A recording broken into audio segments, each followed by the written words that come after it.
C'est pas possible, je peux pas me Je me rappelle aussi, Gérard, il cherche à te taquiner. Oui. Donc, alors, il faisait systématiquement, dès qu'il avait fini de parler, donc il avait fini, je me souviens quand on est dans le bureau, alors il fixait mes testicules comme ça, mais il n'y a aucune raison, donc il était là, il essaye de te faire rire. Donc, il faut quand même, pour le réalisateur, qu'il ait une certaine intelligence, je vais pas bêtement dire, arrête Gérard de faire ça, c'est hyper gênant.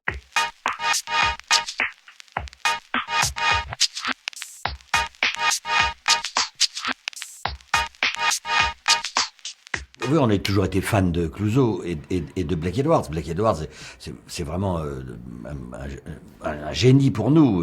Moi, j'ai des fous rires. Je me souviens, le premier que je vois, c'était avec Thierry Lhermitte. On va au cinéma. On est tombé dans la travée.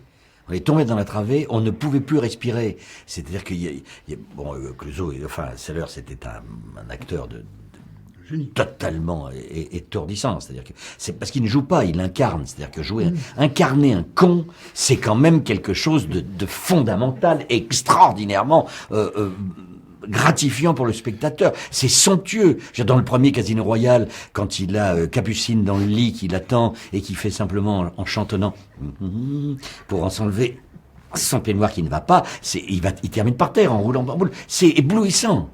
Voilà.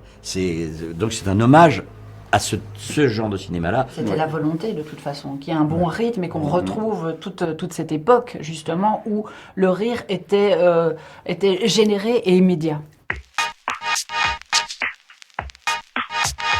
Définitivement, il y a une vraie folie qui est enveloppée dans une rigueur absolue. On en parlait tout à l'heure.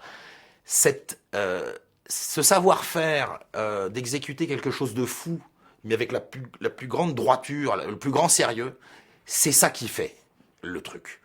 C'est ça qui est d'ailleurs aussi un petit peu la marque de ce qu'on a aimé dans les films du Splendide aussi, c'est que tous ces gens jouaient des situations qui au fond étaient dramatiques.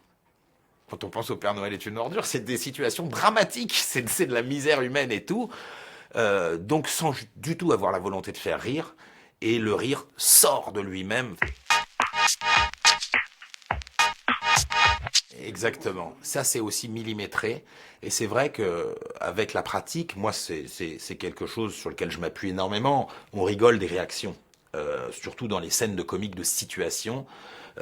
C'est la réaction qui fait rire. C'est le regard figé de quelqu'un qui comprend pas ce qui se passe.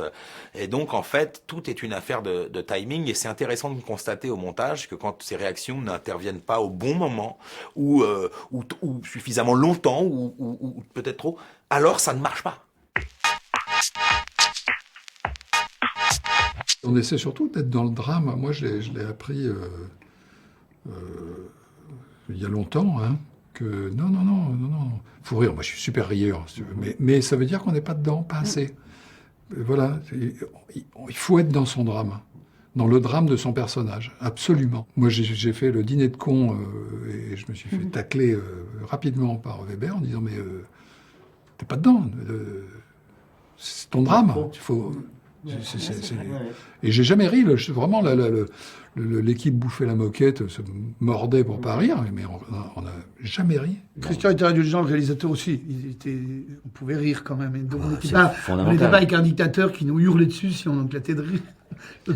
Moi, je me souviens d'avoir été, avec tout le talent et le respect que j'ai lui dois, avec Yves Robert, dans lequel on se prenait des fous rires avec Carmé, et Jean Carmé était sadisé par Yves Robert, et donc on disait toujours que c'était lui qui avait foutu le bordel. Ce qui fait qu'on avait un fou rire ou un machin, et ça donnait de la chaussure. Mais qu'est-ce qui se passe, Jean? Tu le fais exprès ou quoi? On a une très grosse journée aujourd'hui. Donc honnêtement, ça me fait pas tellement rire. Et nous, on faisait... Mais oui, Jean, quand même, c'est quand même... C'est fou. Et alors, il était magnifique parce que il disait pas, c'est ces enfoirés qui l'ont fait, c'est pas moi. Il prenait tout dans la gueule et il le machinait. Jean Carmé prenait tout dans la gueule. Et nous, évidemment, on peut pas faire autrement. Parce qu'en faux jeton, par rapport au fait de pas se faire engueuler, tu fais... Mais oui, Jean, je comprends pas. C'est invraisemblable. Bon, allez, on repart. Le moteur et merci. Et ça repartait. Là, une catastrophe de rire absolu. Et c'est ça le jouissif de notre métier.